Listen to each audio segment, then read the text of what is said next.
Well, we've made it to Chapter 9. Chapter 9 is going to have things that are very similar to Chapter 8, claims about the mean, claims about the standard deviation, claims about proportion. The only difference is we're going to have two groups. So we'll have, for example, for men, what proportion are smokers? For women, what proportion are smokers? Stuff like that.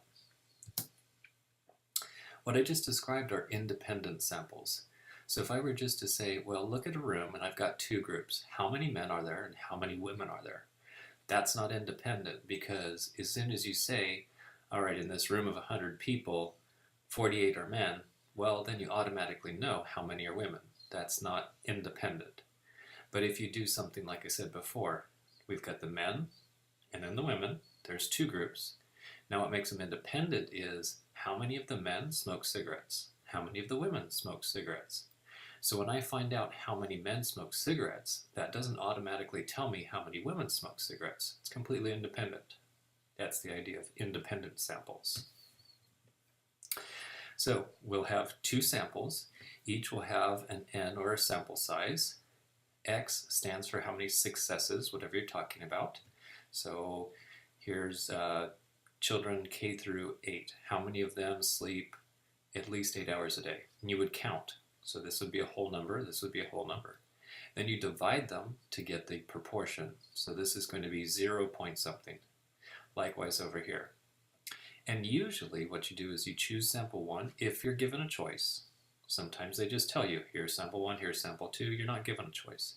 But if you're given a choice, choose sample 1 so that P1 is the bigger percentage. I'll explain why later.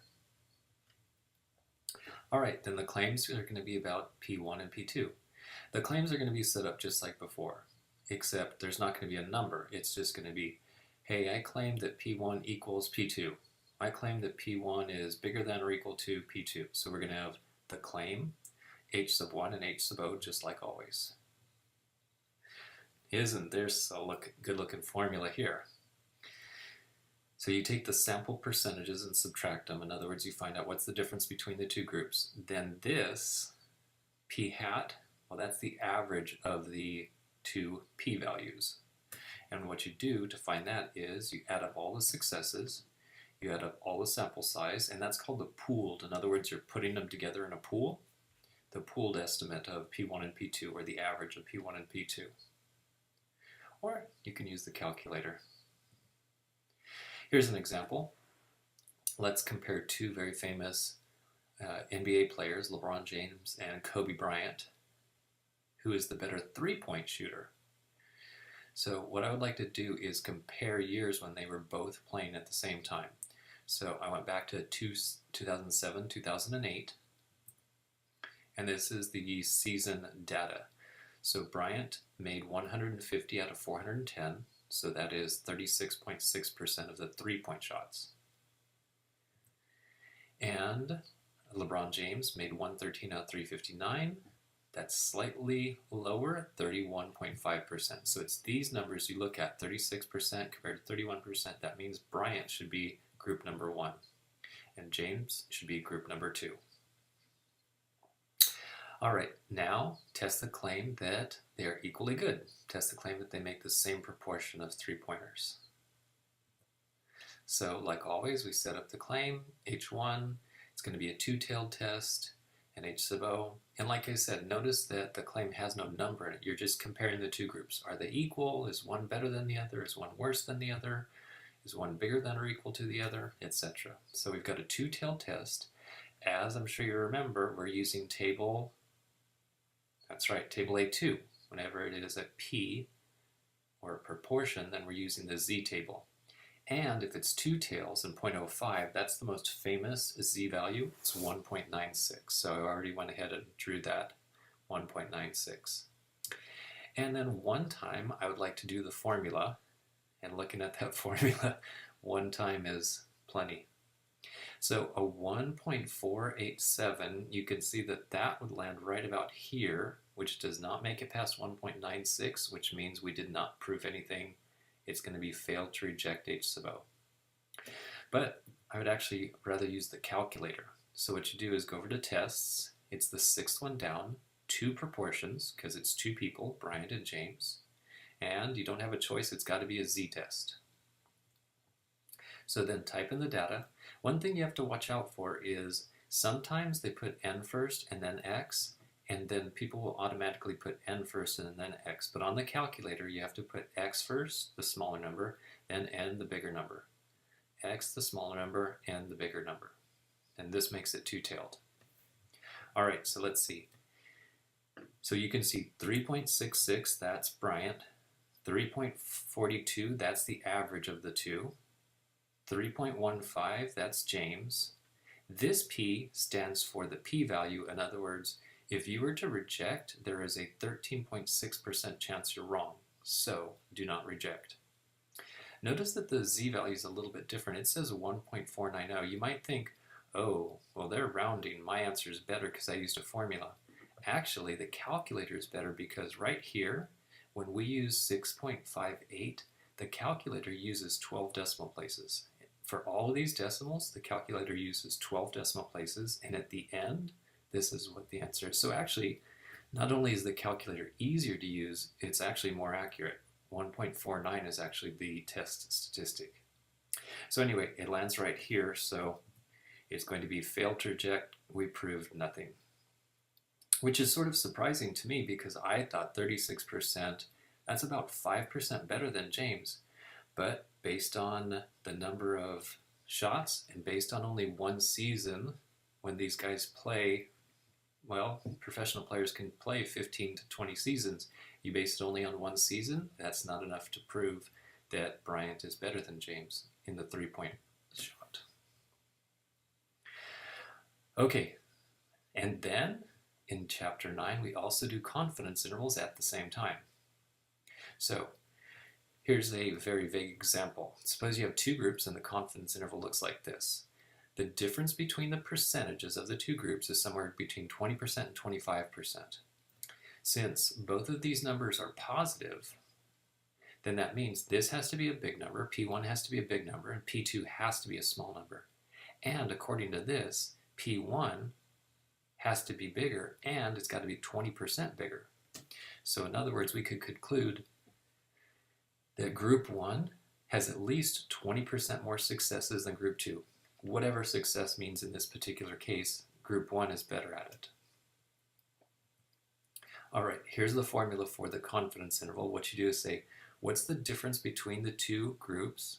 And then there's got to be error. So subtract the error on this side, add the error on this side, and that is the confidence interval. And what's the formula for error? Here we go. It looks very similar to that z formula we did a minute ago, except instead of these being a p bar, it's p hat and q hat. And remember that q's always come from 1 minus the p. Or you can use the calculator, which is what I'm going to do. So here's a real-life example. Who do you think is more likely to pass one of my classes? Now this doesn't apply to all of Hartnell College or all colleges. This is just my own personal teaching data I've kept for years. So over the last many years, I've had 626 statistics students, and out of those, 530 passed with a C or better. During that same period, I had 505 calculus students, 359 passed with a C or better. So here's the data. Out of 626, 530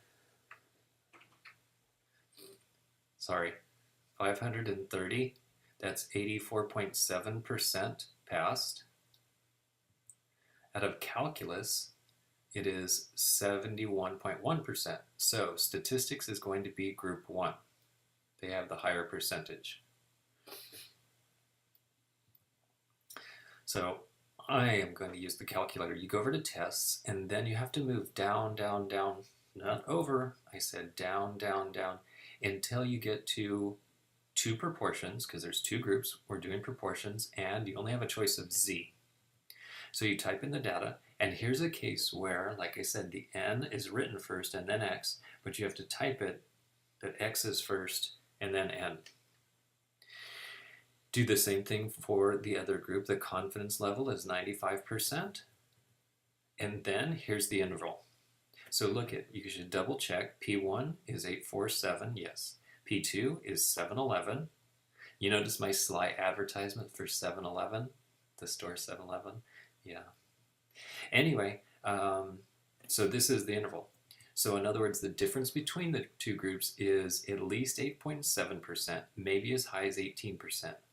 So that means that whoever group number 1 is, they're at least 8.7% better than group number 2. So that means that the statistics students have at least an 8.7% higher success rate. So if you wonder, hey, I need a college level math class, I want to pass, which one should I take, statistics or calculus? Definitely statistics. Although calculus is fun, don't get me wrong, calculus is very fun and useful. All right, the last part is, with a confidence interval, how do you get like fail to reject?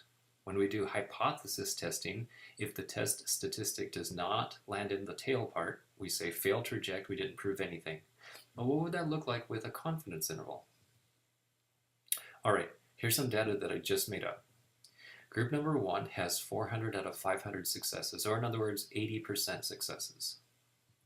Group number 2 has 78.2% successes. So this group is approximately 2% better than this group. And it's based on 500 and 500. It's based on 1,000 people. Would we be able to prove something? Well, look at the confidence interval.